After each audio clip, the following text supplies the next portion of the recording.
welcome to that West Virginia Music Show. We got a special guest for you today, Mr. Spurgie Hankins. He's here. We're going to talk about everything. You know this guy if you've been around Charleston for, I'm not going to say how many decades, but a couple decades, a few. At least 4. You know Spurgie. He's a legend in this area. One hell of a musician. We're so glad to have you. How are you doing, Spurgie? Good, brother. Thank you, man. Thanks for having me. Yeah. So, let's just start from the beginning, man. What got you into music? Well, actually, like I was telling you earlier, my brother played guitar, and my other brother played trumpet. And as a small kid, just kind of got me started. And my sister sings. She sang. She was a professional singer most of her life. And in high school, junior high, we all played in bands. Mm-hmm. And I had some good friends that we started bands and playing music. And all through junior high, I got to high school, and I quit school. And one day, my mom said, "Spurgeon, there's someone at the door want to talk to you." And it was Jimmy Hanshaw. I don't know if you all know Jimmy Hanshaw, but he was the 7 C's. Mm-hmm. And he had heard that I was a singer. And that was the first actually band I was associated with. And I was 19 years old. And he asked my mom if I could go on the road and play music. And she said, well, he can if he wants to. So we left West Virginia 68, 69 to play music. And that's my first band, the 7 C's. So that's how I actually got started up to this point, Awesome. Yeah. It was good. It was good times. Like I said, I was so young. I'd never really been out of West Virginia. Right. Then we hit the road. First place we went was Ohio to play a gig at the Sugar Shack. Okay. And I met some great musicians there that played in and out of that venue. One of the bands were, I don't know if you remember, a band called Cold Blood. Mm-hmm. Lydia Pinch was the singer. She was a little tiny girl, man, but she had a voice like a giant. And Wayne Cochran played there, and I met Little Richard there. Wow. Yeah, we opened up for him there. And we went on to just tour up and down the East Coast, played in Boston, Rhode Island, everything in between, South Carolina, North Carolina, Florida. Far west we went was Peoria, Illinois. Did a gig there. I remember that because it was the coldest place I've ever been in my life. Yeah. And, so that's how I got started. Being that young, though, I learned a lot. When I left West Virginia, I didn't cuss, I didn't drink, I didn't smoke. When I came back, I did all that. So, but my mom said, "What'd they do to you?" But pretty interesting. We had a gig in I think it was St. Petersburg, Florida. I don't know if you remember a group called Trapeze. Mm-hmm. Great group. They were we arrived a day early and got to go in and see them. And the day before that, they said, "Man, you guys just missed Jimi Hendrix." Oh, wow. He came in with his guitar over his shoulder and asked Trapeze if he could set in. So we kind of missed out on that thing. But yeah, it's pretty interesting. And that's how I got started. Okay. Yeah.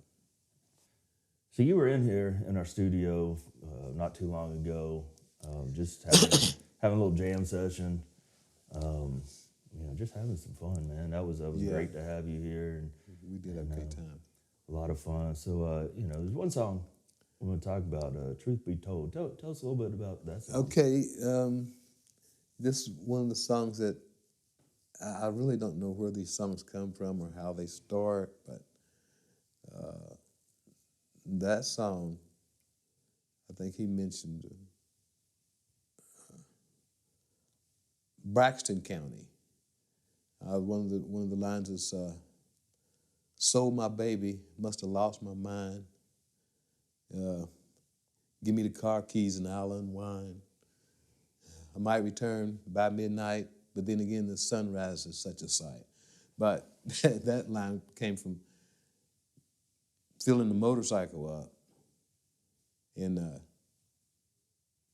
going as far as we could, which was sometimes Beckley, and knew a few girls up there, but anyway.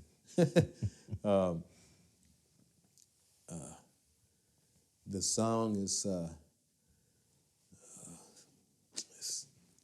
just has so many different avenues in there.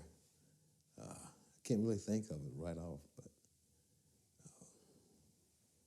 all the way to Braxton County on fumes and no brakes. That line was the motorcycle almost running out of gas. We're running on fumes. Brakes are about to go. But that's just one of the lyrics in the songs that I can't really explain it, but it's true. All the stuff is true in it. So, like the beginning of it is, been up and down this highway for 20 years, just running around these hills in West Virginia, being young and stupid, but actually good things coming from those little episodes like this song. So, right. But truth be told, everyone is special, everyone is gold. That's the way I feel about it. Well, of course. And those true stories, Yeah. they make for the best songs. Yeah. Everyone is precious, everyone is gold. Shine like diamonds if the truth be told. Whoa. That's some good stuff, Yeah. man. That's some good stuff. Yeah. So let's talk about your songwriting process. I know you don't really just sit down and intend to write a song. You just wait for it to hit you. Tell me how you do that. That, people ask me, well, how do you write your songs? And I don't know how to explain that because, a lot of people can just sit down and start writing a song. They don't. It doesn't happen that way. For me, I don't know when I'm going to write the next song because I've never been able to sit down and write a song. But playing the guitar, it starts there. If I sit down and start playing my guitar and something I've never played before, the melody comes to me, then all of a sudden, there's lyrics that comes with it. But I never actually sit down and plan to write a song. I may never write another song. That's how it works for me. And there's been periods where I think, okay, it's over. I'm not going to write another song. And then about that time, one comes out. Yep. So that's my theory, and that's how it's done for me. But no, I never sit down and plan to write one. And everything that I do sing about is truth. That's what matters to me. Oh. So all my songs has truth in them. And I don't like to sing, just like back in the day when we were touring and we were playing these gigs, playing openers for top 40 artists. You remember the Pusher Man. Remember that Steppenwolf song? Yeah. Well, you know how it starts. God damn, the Pusher Man. Well, our agencies booked us in a high school graduation, right? And there was 6 graduating students. That's how small this school was, right? The gymnasium was about as big as this, right? And that song was on the top 10 list at one time. And as the band, we were required to learn these songs. And so we opened up with the Pusher Man. And the first thing he says is, "God damn, the Pusher Man." And so I had to sing this song. So when I said that, they cut the lights off, and the principal and everybody runs up the stage. "No, you can't. No, you can't do that." I was like, "What?" So we had to start something else. But that's when I learned, well, that's not a good song to sing to children. What I mean? But I wasn't thinking that way. I was thinking, I'm a musician. I'm hired to come in here and do this. But when they rush you on the stage and say, "No, you can't do that song here," that's when I really decided, well, there's certain things I'll refuse to sing. I'm not going to sing it just because it's popular. Right. So you won't hear me singing about negative things or violence or anything like that. That never appeals to me at all. I just want to sing about truth and things that help people. So, that's how my songs come out, is because I'm singing about truthful things. Yeah. And that, your songs have a lot of positivity to them, and they're so. uplifting. Yeah. I don't think anyone can listen to your music and not feel good. There you go. Thank you. I appreciate that, because that's why I do it. It makes me feel good, and of course, all my children and my grandchildren, they're the first people that hear my songs. So if they like them, I'm playing them. I'm playing them. You know what I mean? So they're the first ones to hear my music. My wife and my children and my grandkids. I play them for them. They say, "Papa, that's good. Like it." So, and then I take it to the guys, and we learn the songs, and we take them to the audience, and they like them. So we just go by that. My family is number one. Like I said, I had a brother that played trumpet, and my mom, she refused to let him practice his trumpet in the house. And we lived in Wirtz Avenue. There's, all these hollows in West Virginia, right? And 2 mountains on each side. Well, we lived on the east side of Wirtz Avenue, and the hollow ran north to south. And she would make him go up on a hill and play his trumpet, and you could hear him for miles. And it would always be in the night. But I still remember that sound of that trumpet, man. You could hear it, from everywhere, But I really enjoyed that, but that's one of the memories that sticks out of my mind about him playing the trumpet. Howard, yeah. Music and family seems to me, kind of goes together. Right, of course. That's how it came about for me. But, of course. And of course, I've written songs about my daughters and my mother and my friends, Right. Yeah. In certain situations I've written about, but, I never, like I said, never planned to write a song. And it's almost, it's almost addictive, though, once you start. I can't wait to get to the next line or something like that. Yeah.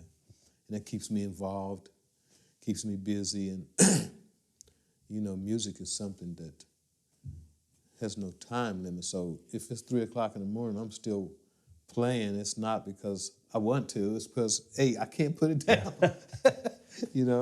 So, No problem with that. Yeah. But I've been up all night just playing because I couldn't stop. You told a story about your brother's guitar. Oh, yeah. When I first saw a guitar, I was probably 5 or 6 years old. And my brother would come and he would get his guitar out and he would play it after we'd eat dinner. We'd be sitting around the fire, hillbilly style. but we would be sitting, well, it wouldn't be a fireplace, but we had a big stove and we'd all be sitting around and he'd be playing his guitar. It was beautiful.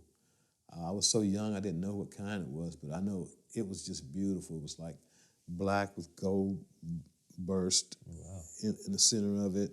And I really don't know what kind of guitar it was, but when he was done, he would take that guitar and he would sit it behind the couch, behind the sofa. And the sofa was catty corner to the corner. And he would set that guitar in the corner. And me being so small, I could only see the pegs, tuning pegs, in the top of the guitar. And that vision, I can still see it. And I always thought it was so beautiful, you know. It made that pretty sound, and then he would put it back there, and he was gone, but I could always walk by there and see that guitar sitting there. And it was just an image that never, I always remember it. And that's why I love guitars to this day, I believe. You know, before I could even play it, I fell in love with the visual of the guitar, you know. And I've had a few guitars, but I've never been a person to want to collect guitars. I'm like, kind of like a marriage. I'm a one-woman man and a one guitar man. You know what I mean? So, you know, I'll play the same guitar until it falls apart. When I left when Seven Seas broke up, before we broke up, Jimmy Henshaw, bass player, he went and bought all of us these little Yamaha guitars so we could write songs.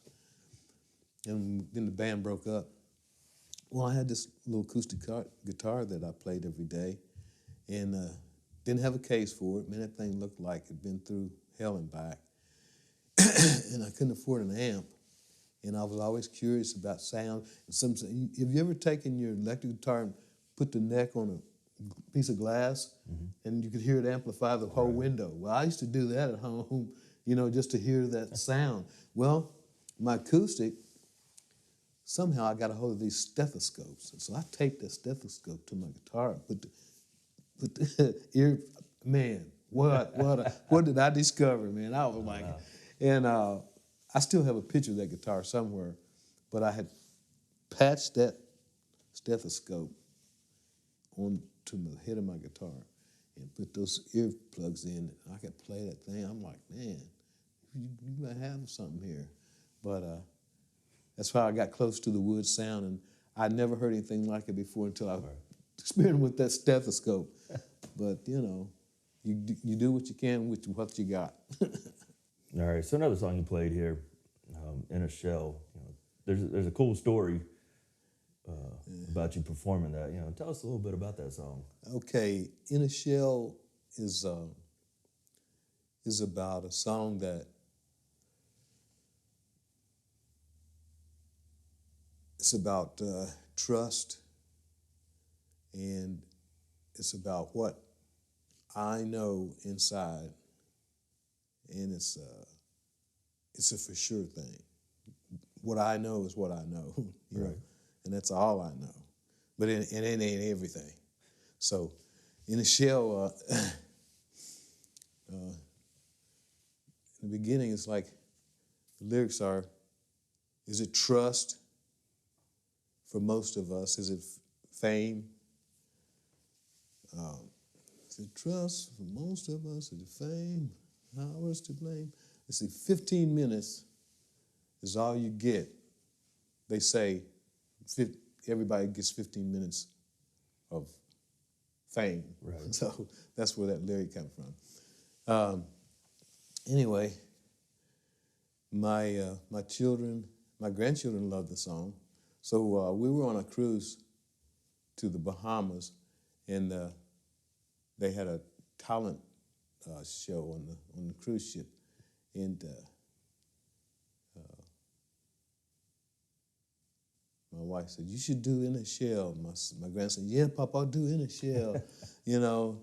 And on this cruise ship, there's 13 of us, you know, my family, my grandchildren, my kids. And we look like the Clampetts, but going to the Bahamas. But anyway, they said, "Yeah, do In a Shell, Papa." So I get up there, and then we had a really great time. And we did In a Shell, and got a really rousing amount of applause, and I was really on cloud nine because I'd never played it for anybody on a cruise ship. Right. But that was really fun for me, and the kids enjoyed it, and you could hear them singing the chorus, and so the chorus is like, I ain't got no crystal ball, I don't claim to know it all, but I know what I know in a shell. So that's basically that song, but you know, it turned out pretty good. That's cool. And it is a favorite of a lot of my friends, so it's a good song. Yeah. Well, folks, what we're going to do now, we're going to let you check out that song from a performance Spurgie did here at our studios a few weeks back. So I hope you enjoy it.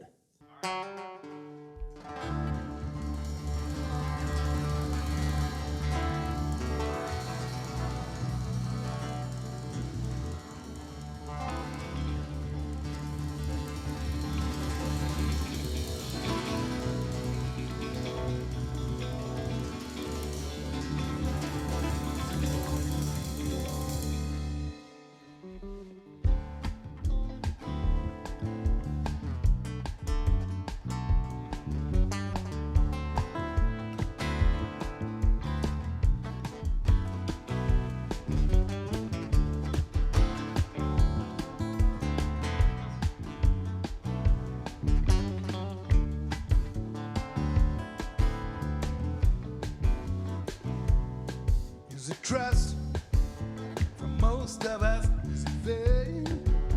Hours to claim, 15 minutes, that's all you get. If that's true, I don't wanna be next in line. I'm doing fine. Think I'll pass. I ain't got no crystal ball. I don't claim to know it all, but I know what I know in a shell. Only thing I depend upon, only thing that won't go wrong is the faith I have in you.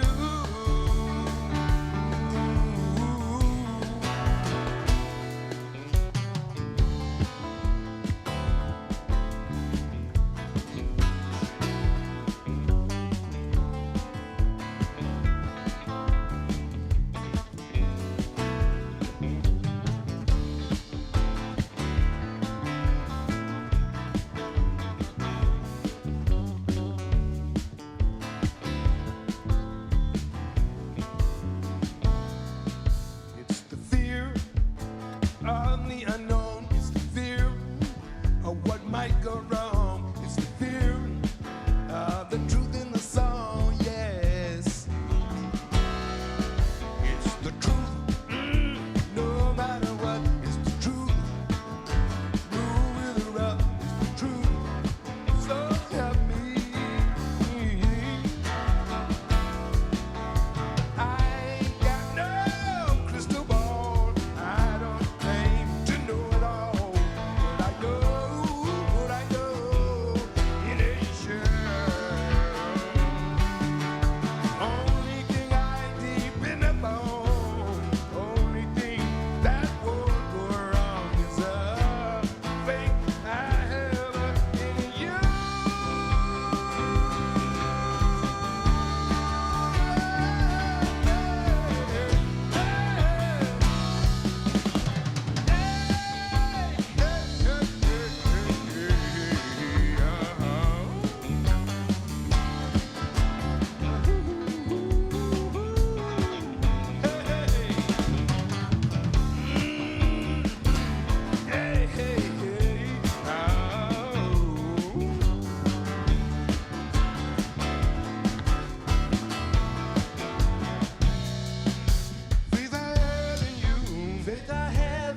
Trust I have in you, trust I have in you, faith I have in you, faith I have in you, trust I have in you, trust I have in you, faith I have in you, trust I have in you, trust I have in you, trust I have in you, faith I have in you, faith I have in you,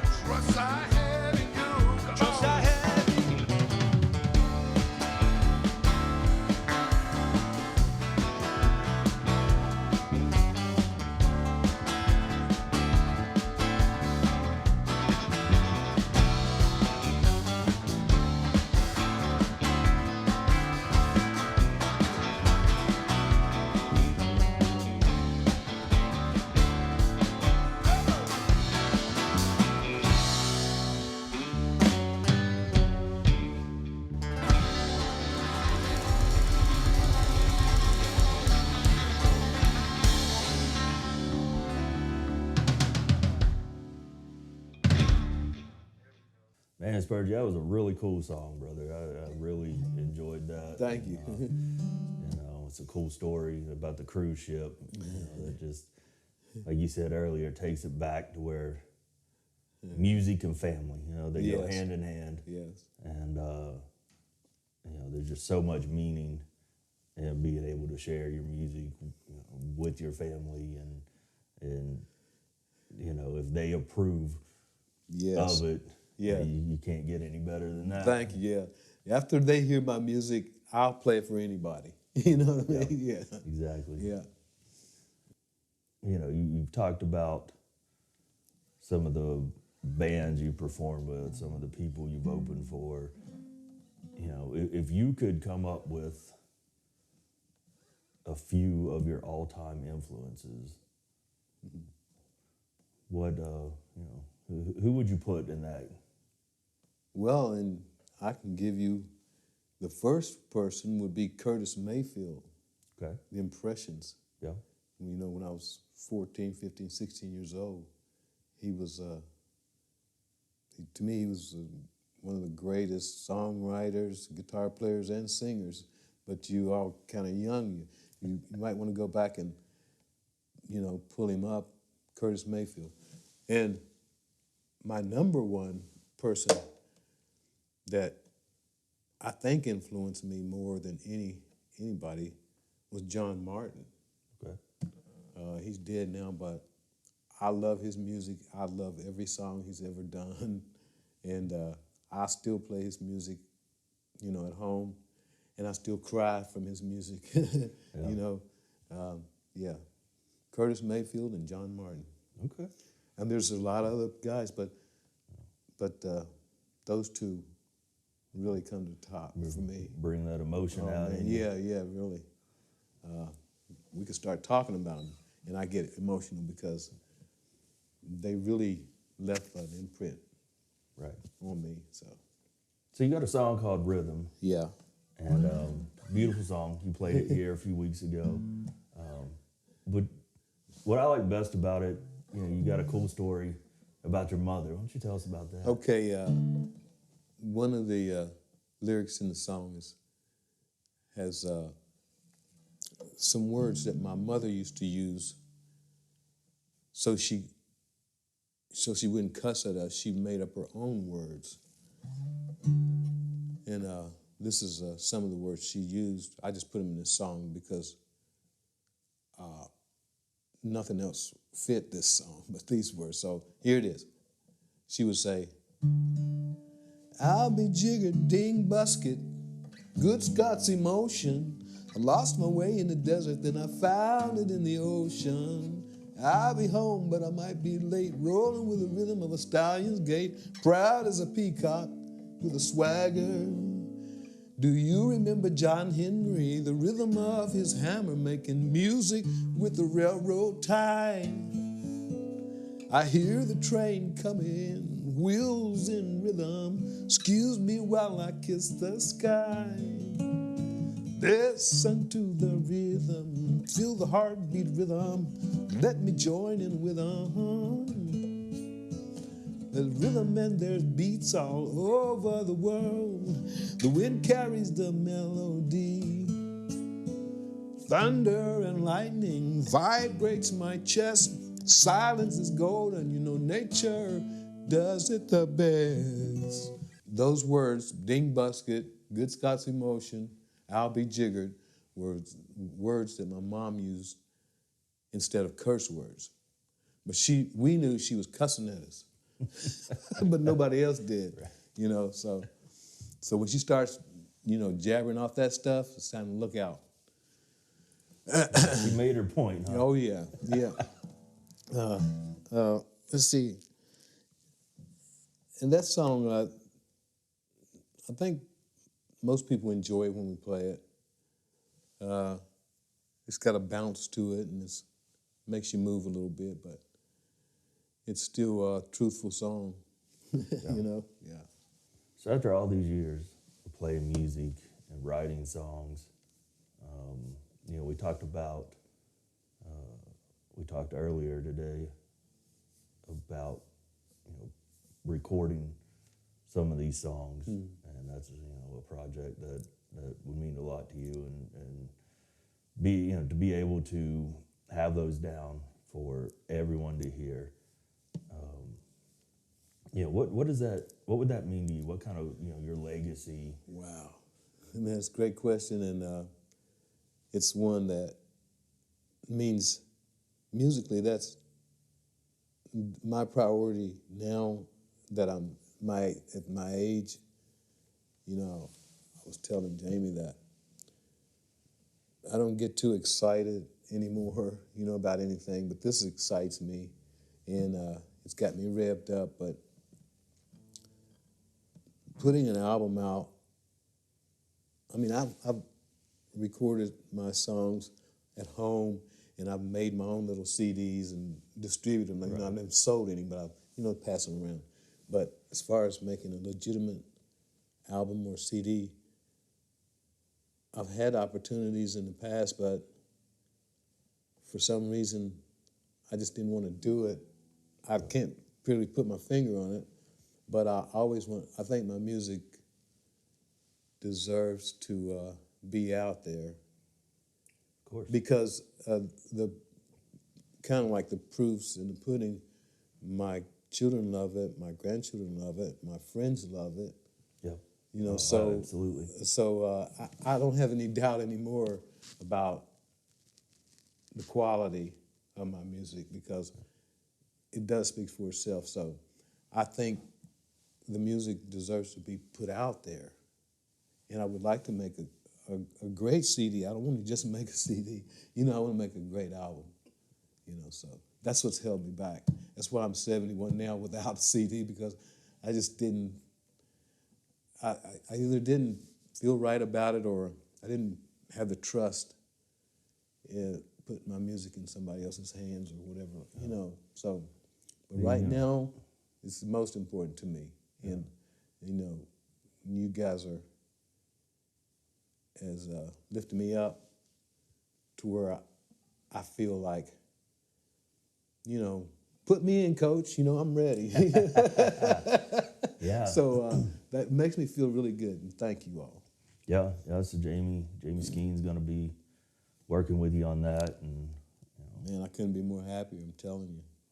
it's going to be good. It's going to be a good project. Yeah. It's going to be something cool. Definitely. You guys have lit a fire under me, and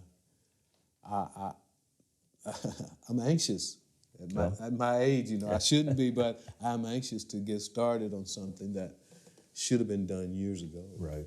So. Well, being able to leave.